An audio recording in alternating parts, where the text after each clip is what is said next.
I had to shut my door there. Birds getting annoying. But basically she's saying overall that she's got to give herself and Sonic an opportunity, like I said, to see if there's anything left, to see if the flame still has enough, that if the candle if you will, like, I'll give you a visual example. Like say this candle here, this thing has not been lit yet, but she has to make sure that there's no wax left, there's no oil left in the candle. And, well, okay, that's a bad acknowledging. And I know I'm messing up here. I apologize. That's what, you know, that's the one thing I like about doing these live video reviews. I don't care what people say. I'm just going to say what I feel. And if it goes 2-3 parts, so be it. But in other words, what I'm saying is she's got to make sure, or that, basically when she says she's got to be fair to herself and Sonic, she's basically saying, and along with saying she has to be sure there isn't something there that has to be salvaged, or that could be salvaged. She's basically saying that she wants to make sure that she wants to make sure that if the wax or the spigot, you know, or the oil left in the candle, if you will, all that still has enough to set the fire, that soul fire that they talk about, like with Knuckles and Julie Sue, as I mentioned before I really started messing up there. She has to make sure that the flame, or make sure that there's enough wax, enough oil, and all that in the candle, like this, that if ignited, the flame can burst again ablaze, if you know what I mean. In other words, really be uplifted, be as it was. So that's what basically she's saying. She's got to be, by saying she's got to be fair to herself and trying to make sure there isn't something to be salvaged, she's basically saying she wants to make sure that the flame, that the oil in the candle, she wants to make sure that if there's oil in the candle, left in the candle, that if it's still enough to set that flame that they once had ablaze once again and make them one, if you know what I'm saying. And again, I apologize for kind of rambling on there a little bit, but I was trying to basically bring a point. Now,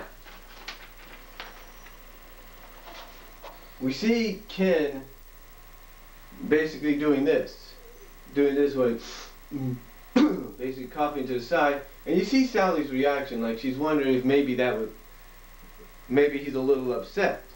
Of course Ken would be, Monkey Kong would be upset. I mean, think about it. Here's this girl that you've been pursuing ever since you first met. She finally gives you the opportunity to be with her, and now she's breaking it off. I mean, how would you feel? I mean, I know there's a lot of fans that don't like Monkey Kong. I can understand that. But the way I look at it, it's just about developing character. And that's why this whole romance thing was put together. But Monkey Kong does say he understands and appreciates her being upfront with him.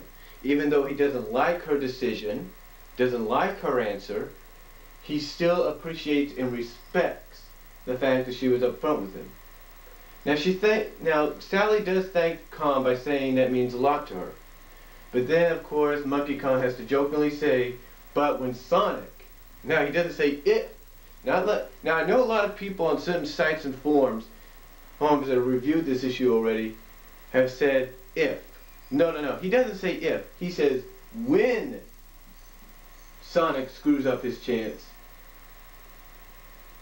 And that she knows Monkey Kong, will be right there waiting for her. And of course she jokingly laughs saying stop it. And says she'll stay there just a bit longer, but then needs to get back home. And start the rebuilding there. Okay? Now we go to the Chaotix, and basically here we have SBO finally explaining his actions. SBO, well basically Knuckles says that if they're going to work as a team, basically what Knuckles says here, if they're going to work as a team, they need to trust each other. That means they have to give some things that have happened in between us. They have to forgive. Okay, basically Knuckles. Okay, basically we got a situation here with the Chaotix where they're sitting around the campfire on Angel Island at the shrine isle shrine isle on Angel Island. And basically Knuckles, and I apologize for those lines there in the tape. I apologize for the lines. But Knuckles basically says if the Chaotix are going to work together, they need to, first of all, they need to forgive each other for some things that have happened between them, and there shouldn't be no more secrets. And SBO does agree. Because he has now gotten clearance from the bride of his clan to reveal all he knows of each of them to them. So in other words,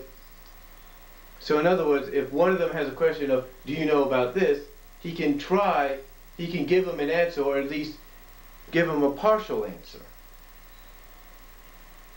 And he starts off with Knuckles by saying that his official duty, his original duty, was to monitor Knuckles as the guardian of the island, just as his clan had been monitoring the Brotherhood of Guardians for many generations. And that during this time, he had gained a lot more information about everyone in the Chaotix. Now Vector's like, yeah, right, you don't got nothing on me, man. And then but then SBO hits him with this, something that we found out in Sonic Universe. That Vector was originally born in Australia. Born and raised in Australia, well, the Down Under. The Mobius equivalent of Australia. And he said, you adopted an overbearing street lingo to hide your origins. Now Vector's a little shocked by saying, "Quikey! I mean, dang! I mean, basically Vector's speechless now because it's out in the open. Everybody knows now that he's originally from Australia, originally from Down Under. So now they know." Now Knuckles is a little upset, basically telling SBO that basically saying that he knew his family was alive, he knew about his forefathers. There's all that.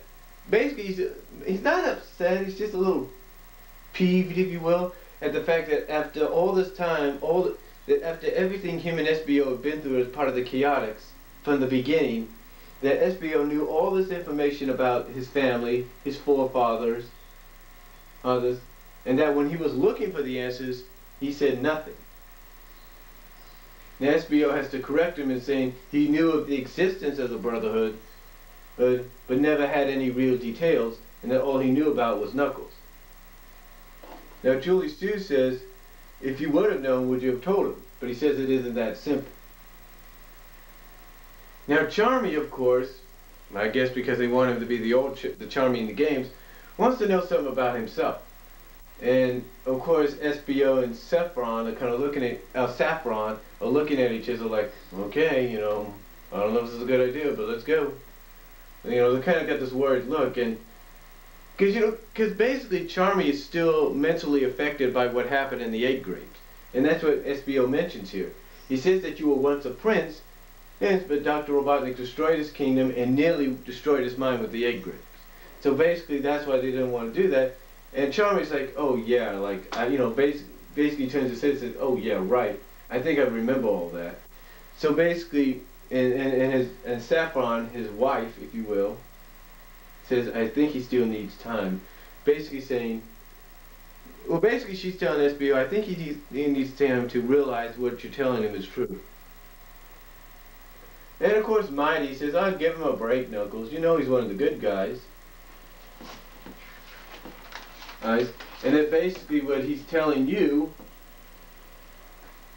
isn't more different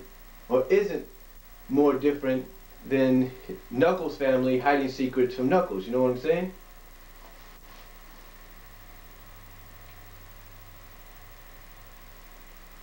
So basically Mighty's saying, it's not so different from when Knuckles' family and Knuckles' father kept secrets from him. But Knuckles, of course, basically has to counter that by saying, look, I understand, but would you be as forgiving if he kept secrets from you?